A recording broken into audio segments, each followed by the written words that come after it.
Hi friends, I hope you are doing well. Today we will talk about how to fix or how to solve the problem of Donald. On Pixiv, you will click on settings.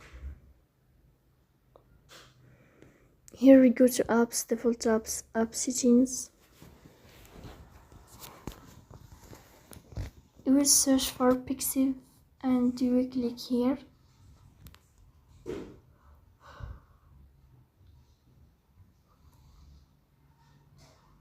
You will click on first stop and you will click OK. You will go here to storage.